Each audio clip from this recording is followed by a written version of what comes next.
Oh, USA, how exciting. Wow, boring Buckinghamshire. No, not Giovanna. Beautiful Buckinghamshire, that's better.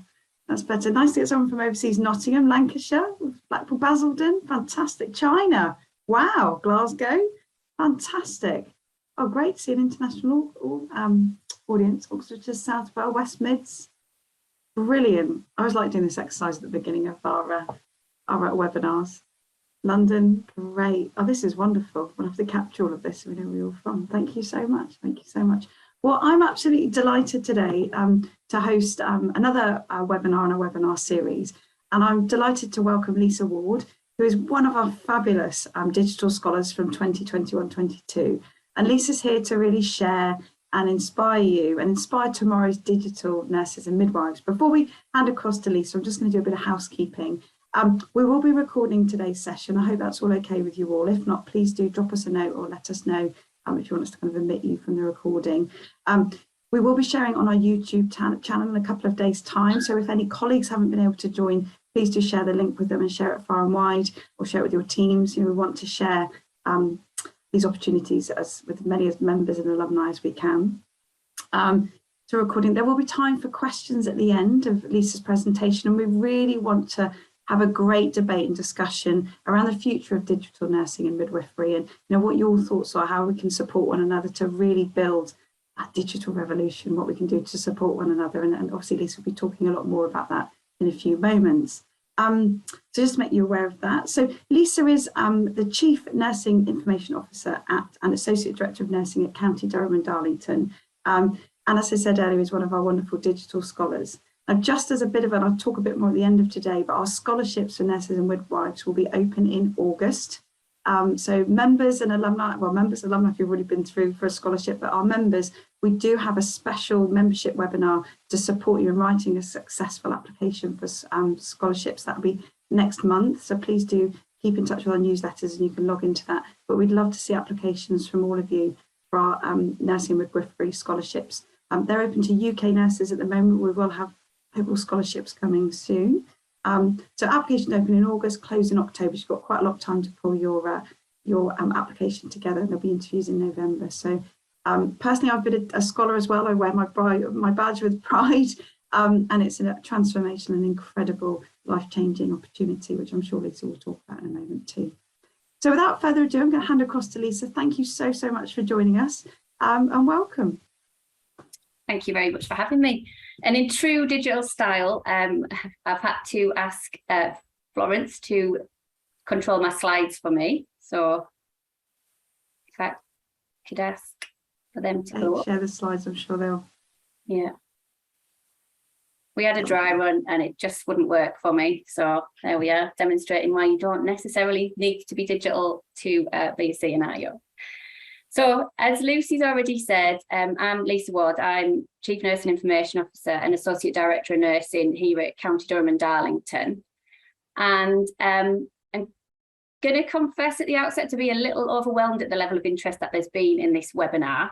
I've had a quick look at the list of people who've signed up, and I can see there's some of you work in the digital space already and some of you don't. So I'm really hoping that I've pitched this right and that over the next half hour or so, I can cover something that absolutely meets everyone's needs and expectations, but more importantly for me, hopefully we can have a really good discussion, as Lucy's already said, at the end around this subject area, because I think we're all here, so obviously all really quite passionate about it.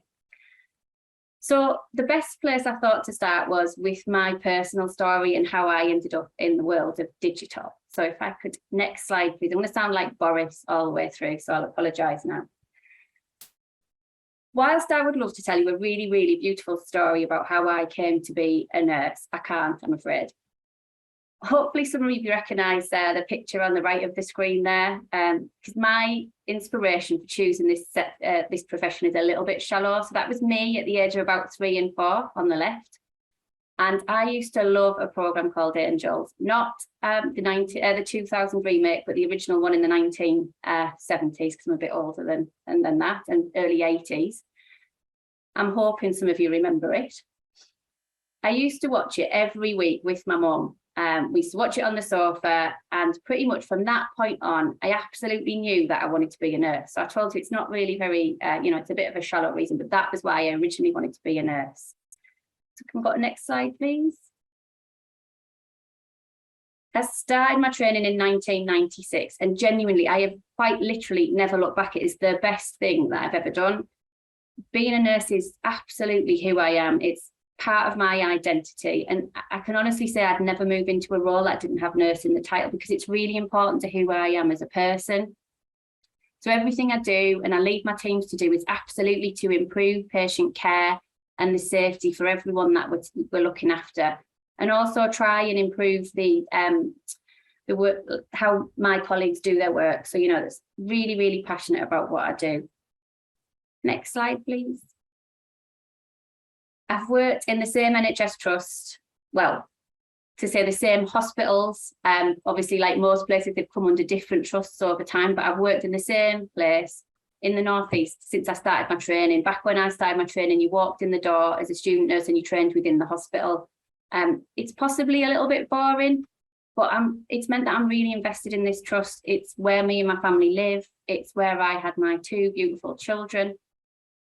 And because I've been here for 26 years, it really matters to me what people think of us as an organisation. And I want to hear people talk about what great care they've received from us. And it does really upset me if I hear people say negative things about the trust. So that's also what pushes me forward to really make sure that we're delivering the best care we can for our patients. So my trust, County Durham and Darlington, back one, is an integrated trust in the northeast of England. We're made up of 2 general hospitals. We've got 1 subacute site, which is sort of in the middle of the 2 general hospitals, and then we've got 5 community hospitals. It can take 90 minutes to drive from one community hospital in the north to the one in the south. So it's quite rural as well. We've got multiple community hubs, which we deliver care to in the community settings. So next slide, please. So I started my career as an emergency nurse. I absolutely loved the diversity, the drama, the challenges, but I'm sure there's people on this call who have worked in A&E, and the emotional impact's really, really hard in A&E. And after 10 years, I decided really it was time for me to move on. However, still now, if anyone says to me, what do you do? I always start with, well, I was an A&E nurse then, because I absolutely love that. It's really important to me that I did that as part of my career. Next slide, please. I spent the next 10 years leading what I believe to be an amazing team of nurses, and we focused on resuscitation. So we were originally a resuscitation service, and we evolved the service to a cardiac arrest prevention team. But then we developed a hands-on service as well, which was our acute intervention team. So we were able to train our staff, but also deliver hands-on patient care across the organisation as part of our emergency response team.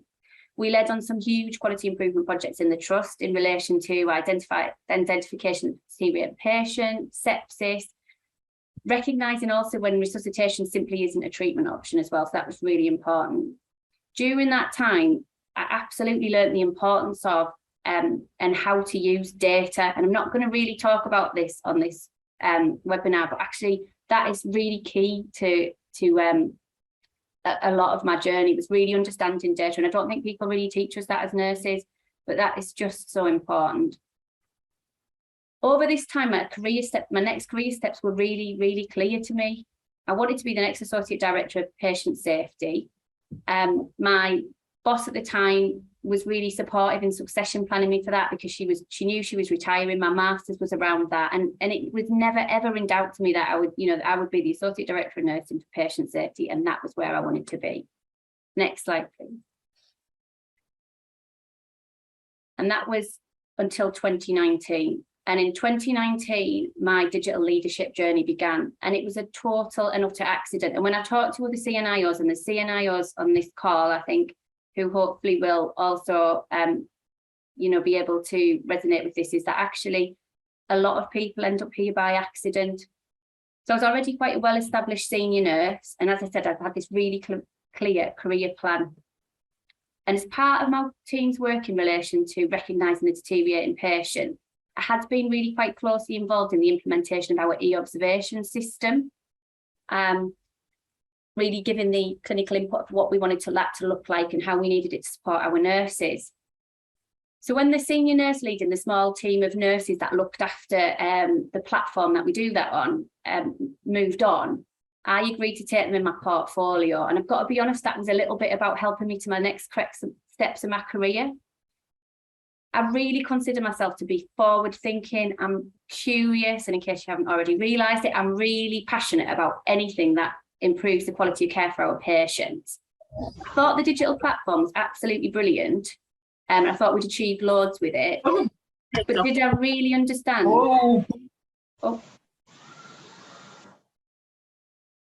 Shall I keep going? Did I understand why we needed a team of nurses looking after it? And I didn't. I absolutely didn't. So in the October that same year, as part of this expansion in role and taking on informatics, I was asked by our Director of Nursing to go with our CIO and our Head of Systems to the Cerner Health Conference in Kansas. So we were in an EPR procurement at the time, and they really needed me to understand the Cerner mobile offering, and I'll pick up mobility a little bit later on in this presentation. Now, that's a really amazing thing for a nurse to go to Kansas. We don't get those opportunities very often, if at all, actually. But I didn't want to go. I really, really didn't want to go. In fact, I cried at the airport when my friend dropped me off, because I just didn't want to. I didn't understand where I fitted with it. I couldn't see why our CIO and Head of Systems just couldn't go. But I went because my Director of Nursing asked me to, and it was important to him that I went and understood this. To say that that trip turned out to be life-changing, it absolutely isn't exaggerating, to be honest. Next slide, please. So a couple of things happened in Kansas. First of all, at the opening keynote of CHC, I heard this lady speak. And she's Wendy Marshall, and she's a director at Cerner. This room, I can't tell you how big this room was in this. It was absolutely, it must have held thousands of people, and it was full. It was absolutely enormous. So it was just wow anyway at the room. And then this lady stood up to speak. But what was more important to me was that she was a nurse from the UK.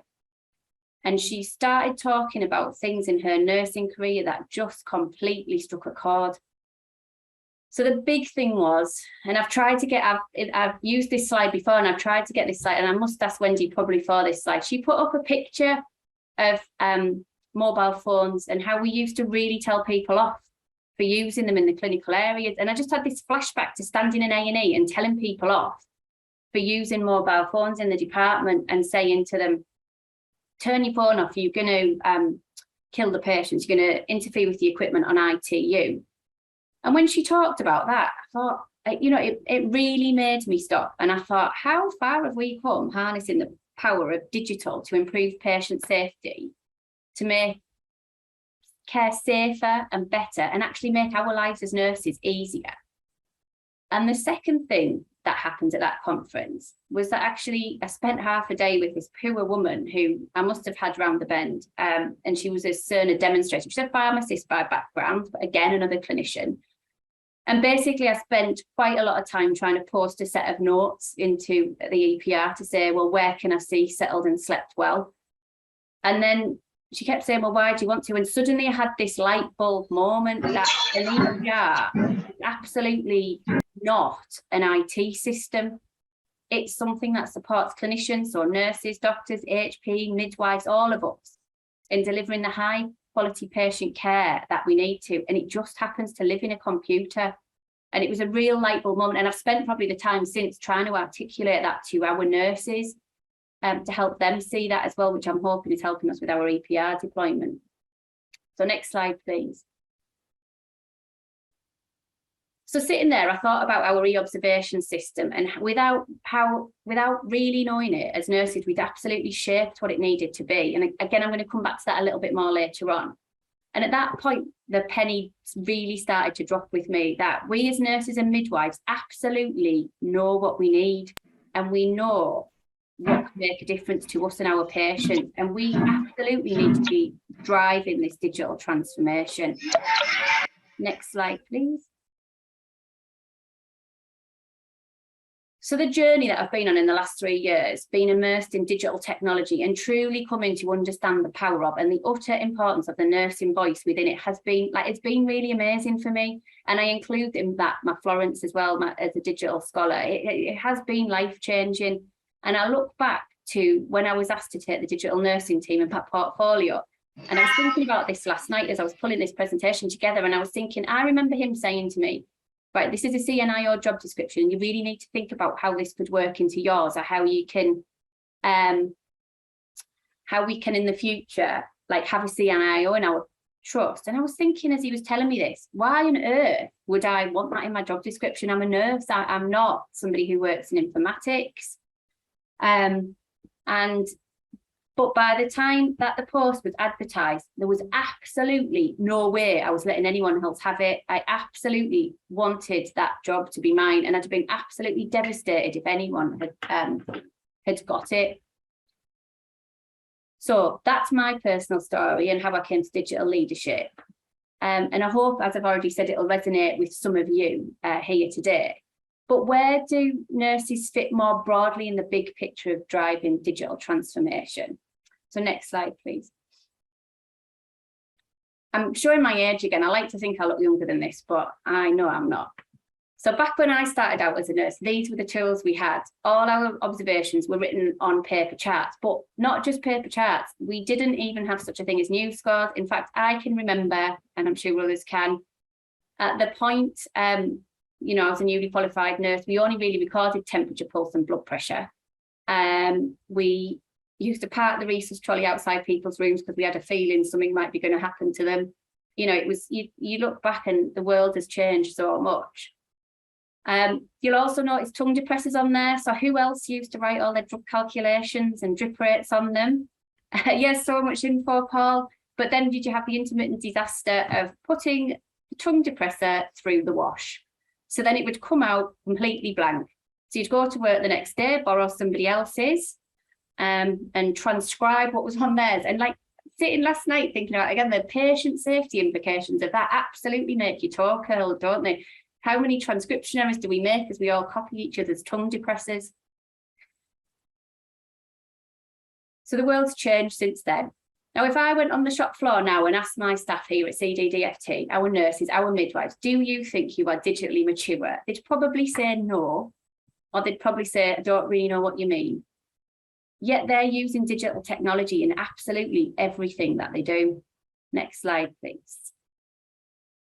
So we have swapped those papers, the tongue depressors and the calculators for the ability to do what we need to do digitally at the bedside. And in the case of here at CDDFT, we do it all on a device that we can put in our pockets. That's what the Zebra's there for. We use Zebras here.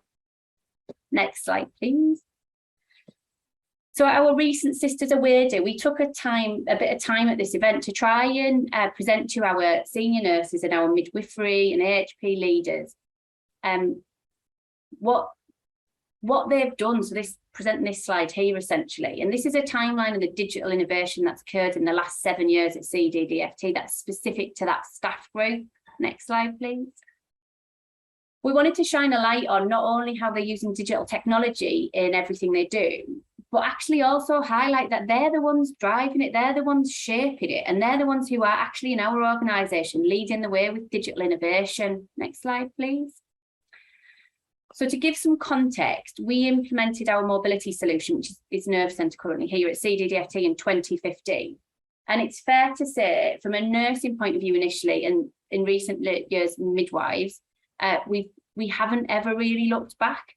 So the digital system enables our nurses, midwives, healthcare assistants to deliver care at the bedside. So we started off with electronic observations in our PSAG screen. So we capture that information at the bedside. We don't have to leave them. It's got decision support, which alerts and prompts key safety interventions for the patients identified at risk. So it gives the staff, so I put a high respiratory rate in, it gives them a bit of a prompt and tells you why this would be. We have that in adults, paediatrics and maternity, specific to that clinical area and their early warning score. And as you can see from this timeline, it didn't start as a complete package. So we, as I said, we started off with EOBs and handovers, patients' data at a glance. We added in hospital at night. Then we put in care plans, assessment, fluid balance. We looked at acute and communication, community communication for discharge. That was 100% driven by our district nurses jumping up and down saying we want this, and when looking at it saying no, you need to build this for us. We've got e-sepsis screening both in Nerve Centre and Symphony in our ED system. The pandemic didn't stop us, and I'm going to come on to that a little bit more in a minute.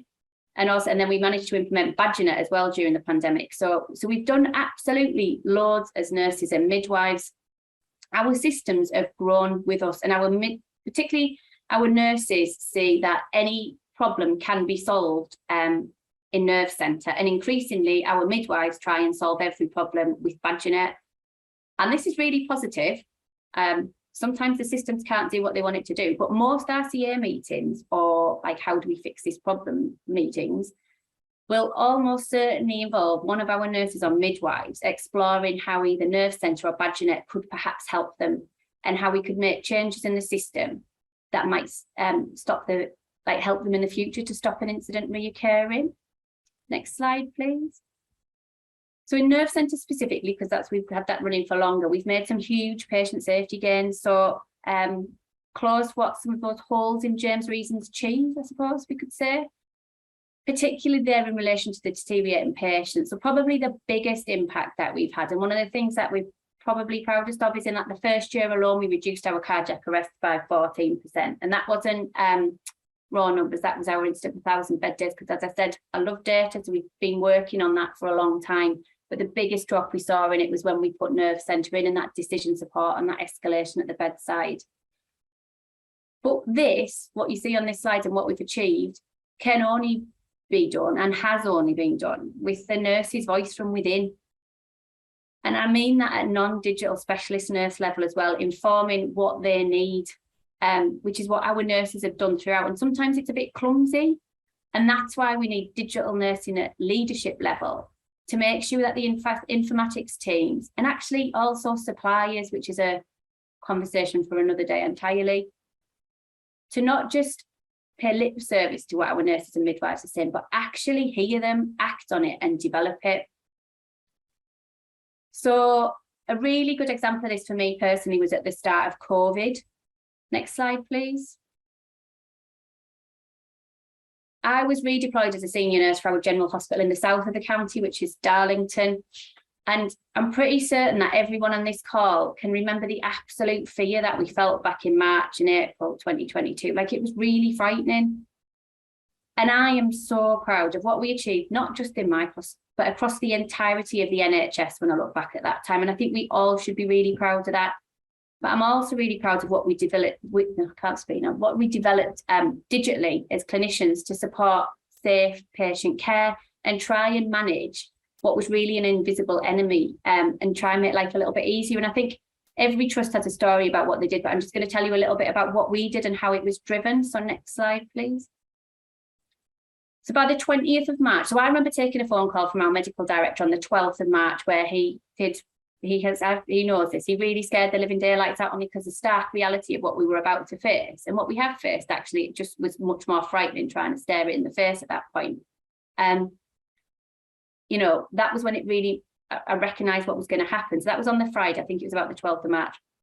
By the 20th of March, through working with our nurses on the ground, our IPC team, our floor teams, we'd been able to set up a COVID tracking system based on that on-the-ground understanding of what we needed operationally, combined with that understanding of our existing digital system worked and how it could facilitate it.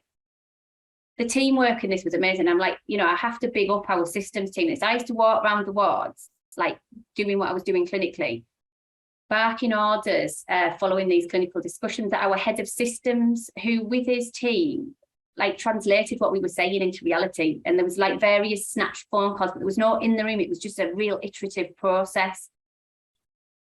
And it's really important to say as well that what you see here on this screen is evolved over time. So it developed both as the pandemic and the national guidance evolved, because as we all remember, that sometimes changed more than once in a day. I remember a day where we had 3 changes in PPE. And there were also times when I walked on the wards and a nurse or a ward manager or a doctor said, can you change this bit in nerve centre? Can you? So one example would that be was they said, can you add a COVID, so AMU, can you add it where we're waiting for one pending, but we don't think they're going to be COVID? Can you do another bed tag for that? So we did a blue bed tag for that. And this is how we want to use it. And they give us really good clinical justification why we did it. And we did it and we were able to do it really rapidly, like the same day. So it was such collaborative working between our clinicians and our informatics teams. Next slide, please. So this slide just shows what one of our patients did as a glance boards, and it's how it's really visual, how you can really quickly see who is COVID and who isn't from these little IC19 bed tags. So if you were red, you had COVID. If you're amber, I can't see any on there. An amber bed, this is my test area, I hasten to add, I'm not showing you live patient information. If you were amber, it means you were pending a swab and we thought you were COVID. If you were yellow, you'd been a contact, and all these things were added in as we went through, but it really helped our flow.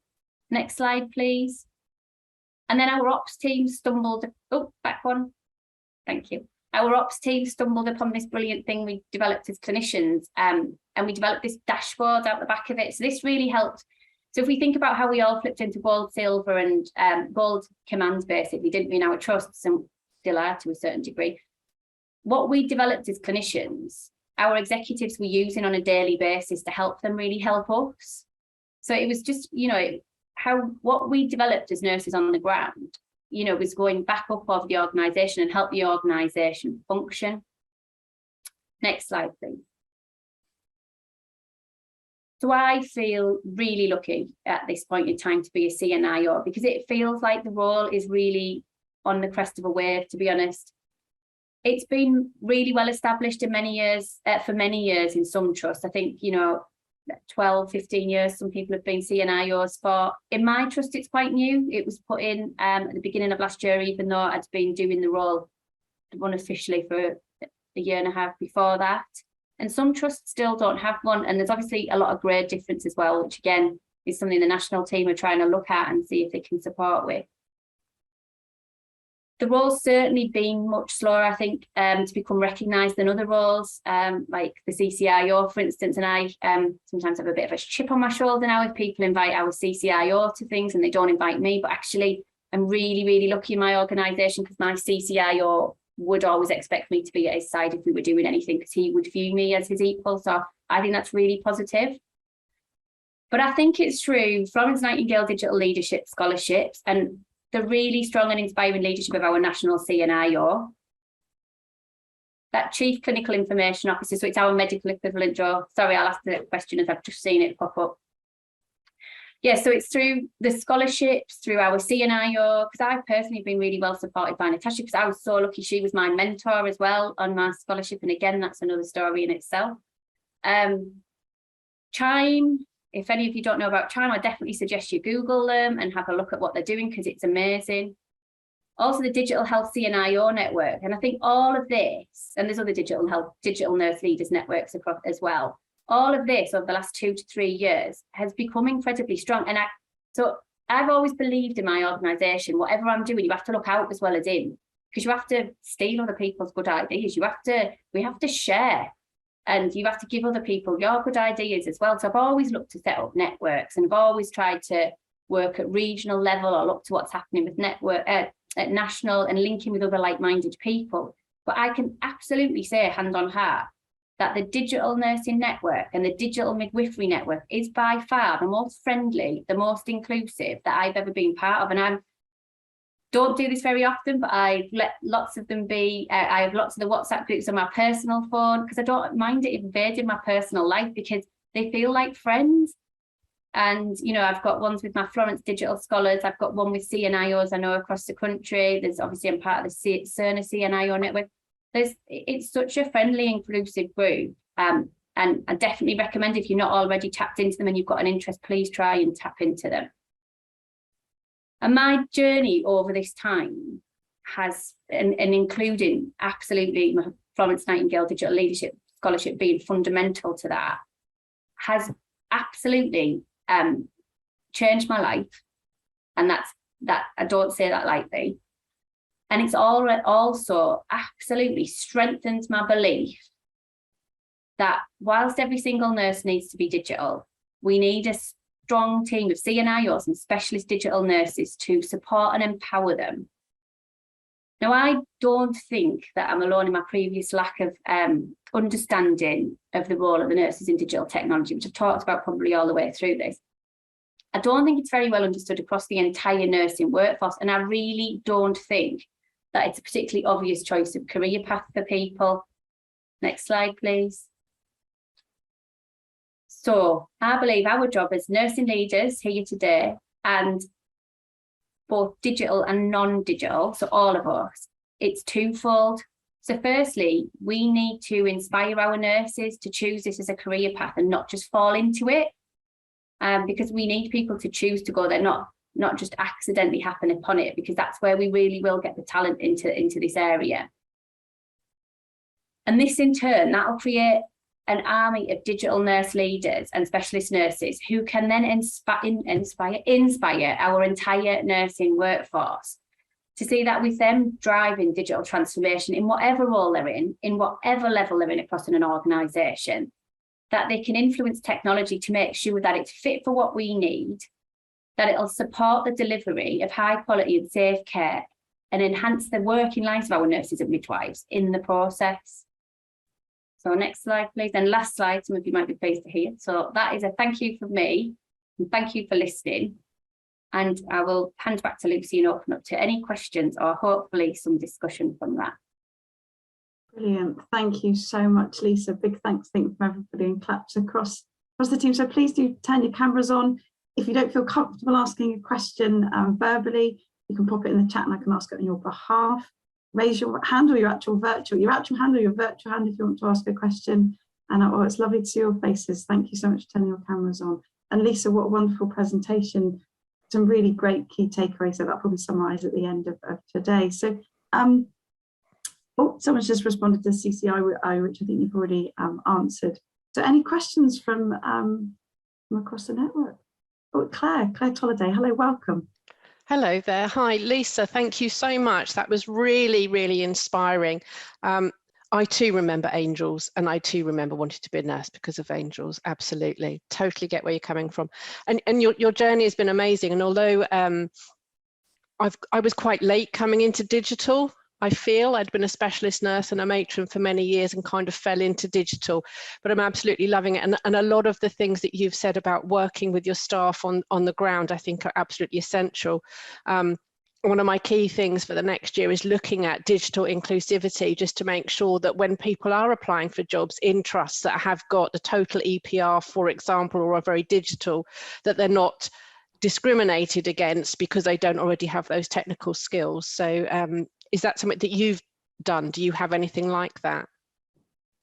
So we haven't sort of done it appointment, but what we do is we make sure, so I'm quite lucky, I've got this little army of teams now, and I'm responsible for a lot of induction training. So by sleight of hand, I've managed to make things mandated. Does that sound bad? So I've slipped in our nerve centre training and how I want it to be at the elbow into our resource training at induction. So we've lengthened the resource training. So it means that if you come into the organisation, whoever you are, we'll give you a bit of a whistle-stop tour of nerve centre, but we have our nerve centre trainers there as well, so they can then spend a little bit of one-on-one time at people's elbows. And if we look at the EPI usability survey recently, that's what they're saying is the biggest thing, isn't it, in getting people to be able to use it properly. To make sure that you can tailor it to what people need. Now, we're moving obviously onto a full EPR, and one of the things that during the implementation I've been digging my heels in and saying is actually we need to absolutely make sure that what the success we've had with Nerve Centre, because we don't have an issue with it when people go on, they're not troubled by it. We spend a lot of time with our international recruits as well, and it's not an issue. So how do we then move that learning onto the much bigger thing of our EPR? So the training team is completely moving out of learning and development into my team. I'm a bit of a control freak and I'm not empire building, but sometimes if you want things to be how you want it to be, you need the control, don't you? So they're moving out of the training and development team into my team so that we can really make sure that that continues to happen, because it's so important. Otherwise, we'll never get the results we want, will we? And we will make people feel more anxious in their role if they're not prepared, like they're prepared with the tools to do it. Thank you. That's really helpful, Lisa. Thank you. Thanks, Lisa, and thanks, Claire. Anyone else like to ask any questions? I might slip one over. A lot of thanks in the chat box, Lisa. Thank you for a really motivating and inspiring presentation. From your experience, Lisa, obviously you've worked, but really experienced nurse with a great background, and I love, we just love to hear your passion about the digital agenda and really transforming and encouraging us all to get involved. What would you say are the main barriers kind of stopping nurses and midwives getting involved in the digital agenda, in your experience?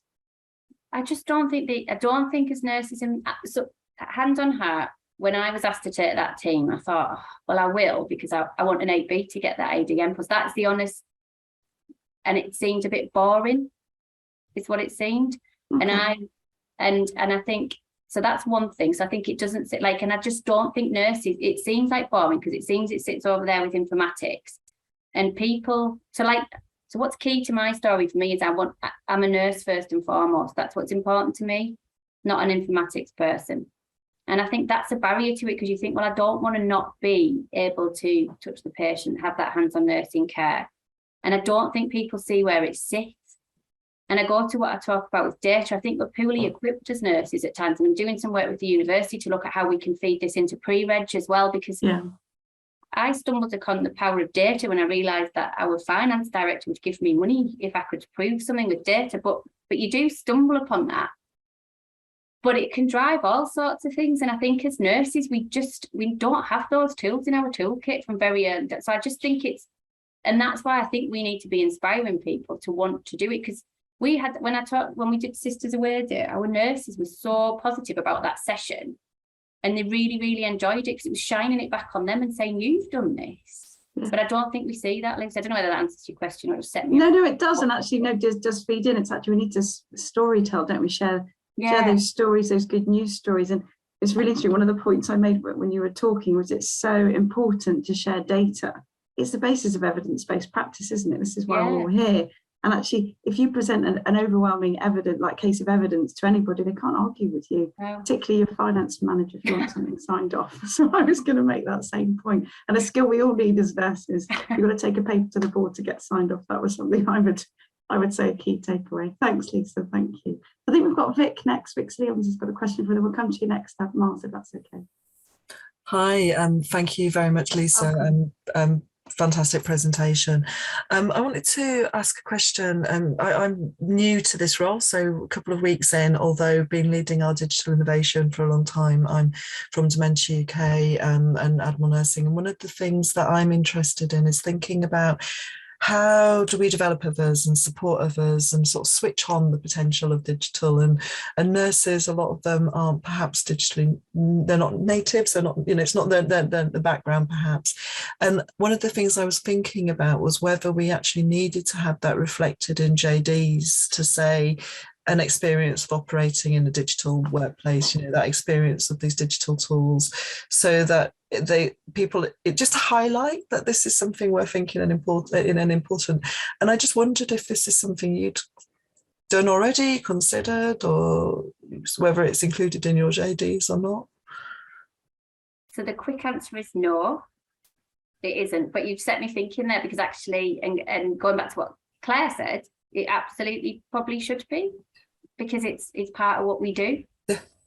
And it's something that lots of nurses feel a little reluctance about. And yet we're so digital in our outside lives, everything else we do is digitally driven these days. Yeah. And at work, there's still a bit of I'm a nurse, I'm not, that's not, and it's about how do we break down that barrier. So. Yeah, no, I agree. And I think as well, some of it's gone back to what I said about really getting right down to the grassroots when nurses come into nursing now, like setting that expectation as well. We're all digital nurses, aren't we, midwives? We just don't recognise it. I think the amount of technology we use every day on the wards, go for ventilators right through, we just don't recognise it. And I think adding on to that as well, there's two things. One is it's really fascinating. I said I wanted, somebody done this piece of work, I think it's Hayley from the Royal Marsden, and is nurses who are CNIOs tend to be a background of either ITU, A&E, or like an acute area. And I'm sure that's to do with the tech that we're sort of slightly more used to. And the other thing is, Jane from Chine would say that if we do our jobs right now, in the future, we shouldn't need digital nurse specialists, because it'll just be part of what everyone does. We just need it at that point, this point in time, to get us to where we need to be. You're all blazing a trail, that's for sure. Starting a movement. Thank you. Thanks, Vic, and thanks, Lisa. I think Miles, over to you next. Hi, yes, just to echo everyone else, Lisa, thank you very much for your presentation. So I work at Nottingham University Hospitals Trust, and we're on a journey with Nerve Centre as well. We don't have a CNIO, but we do have a CCIO, and we do have issues in regards to sort of backing from that high senior level from someone in a CNIO role that I think that would bring. And it's trying to get that engagement, trying to get that sort of backing from someone at the senior level to help drive those projects. What would you advise in regards to sort of those areas that don't have a CNIO, and how they can sort of essentially get that backing and drive from areas? And also, secondly, with being a trust that sort of links with the Nerve Centre, but you mentioned in regards to setting up groups and things, and I actually set up a group with 5 other trusts, just sort of doing some local sharing in regards to ideas and how we implement things. And I'd like to extend the offer out to your trust as well to join, if that's okay. So I hope to be able to contact you outside the meeting to try and join that, just to sort of share lessons learned in regards to implementation, rollout of those pieces, and we found those meetings quite helpful. So basically that's my 2 questions. Yeah, that would be great. Thanks, Val. To answer your question, so I've always been, so you will probably know Paul Latimer, who, if you were at Nottingham, yeah. So that's who left and whose team I took on. So we have always been really lucky here. And I think I mentioned Paul by name because Paul is quite a character. Right? He's like Tigger. And he's, you can't ignore Paul. He's wonderful. And if Paul got us in a really good position here, whereby the voice of the nurse was very important and it was heard really loud. And, you know, I've already said we were in an EPR procurement, but we got to the position where our chief exec wouldn't move forward unless our nursing staff were happy, which was a really strong place to be. So I'm incredibly lucky that that's where I am. But I would say to anyone who doesn't have a CNIO, is the place to start is with your chief nurse. And because that's who my boss is, our director of nursing, and he does understand the importance of my role, and it supports him in doing his. And I think sometimes it's about making that case, and actually as well using your CCIO to understand the role of the CNIO, and using them to speak to their colleagues where there is a CNIO and the power that can bring, I think. And it's all about that. And it's, you know, if I can help you out, I'm happy to give you what we've got, give you some tips of what sort of thing I would do in your position. But it is about using those people around us, using those networks to prove the value of a CNIO and what it can bring to the organisation. Thank you very much. Thanks, Lisa, and thanks, Miles. There's some really good comments, just reiterating your kind of comments there. So I think Paul Jebbs just added that it's great that Dame Ruth, yeah, first time I've said that, Ruth May, congratulations, Ruth, backs the role of the CNIO. And also it was mentioned that this RCN Congress as well, you know, that make sure that they'll support organisations that have a lead nurse in post. So it really is coming. I think a lot of trusts are certainly recruiting, aren't they, for a CNIO in post. And great, Miles, I think it's really apparent, that power of the network. I think it's a big takeaway, isn't it? It's bringing like-minded individuals together, and it's exponential, the things that you can achieve together. So it's really great, really great.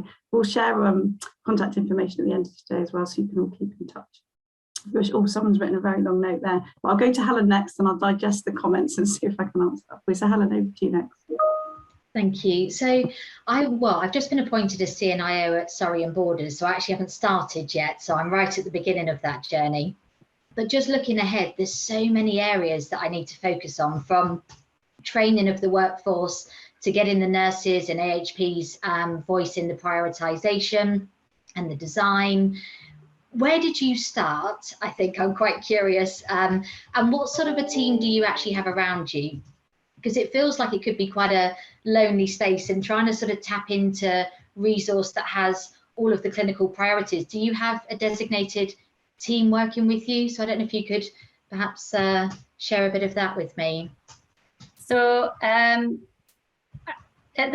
so my substantive team pre EPR implementation is 1 band 7 and 2 band 4s, but we've done a bit of restructuring around that, and had a bit of extra money with our EPR implementation. So I've got a little bit extra at the moment, but what I will have after go live is I'll have an 8A digital matron. I've got an 8B deputy who's my deputy. So I have also patient safety, and resource, and so I have a lot of other teams. So I have a deputy who helps me with all the teams, which is also deputy CNIO.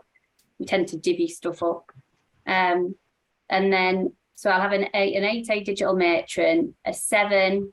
I've got a temporary 6, which I'm going to look to try and keep in the long term. That's for 3 years, but I'm going to try and look to keep to do some stuff that I really want to do with optimizing system 1 in the community. So there's to do some stuff with that. And then I've got a band 5 development post, which is actually my Florence project. And that's permanent. So I'm really lucky to have got that funded permanently by the trust.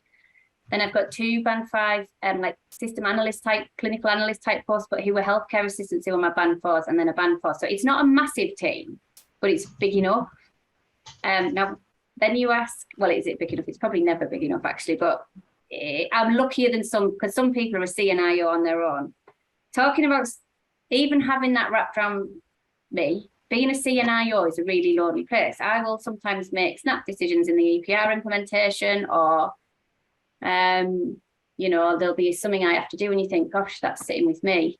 And that's where I talk about the networks being really powerful. So I'll ring Gordon up at Newcastle. James Bird down in London is someone who I am always pestering. I don't really know the poor man very well, but I am always hassling him, because for me, he is the oracle on Cerner. So I'll often harass James. And it's just saying, I've done this. What do you think? Does that sit right? What do you think of this? Or I'm really having a bad day today. I'm really frustrated with this. You can't go to your team and do that, because it doesn't particularly show good leadership sometimes. You know, you need to try and keep them. And so going outwards tends to be stop it being so lonely.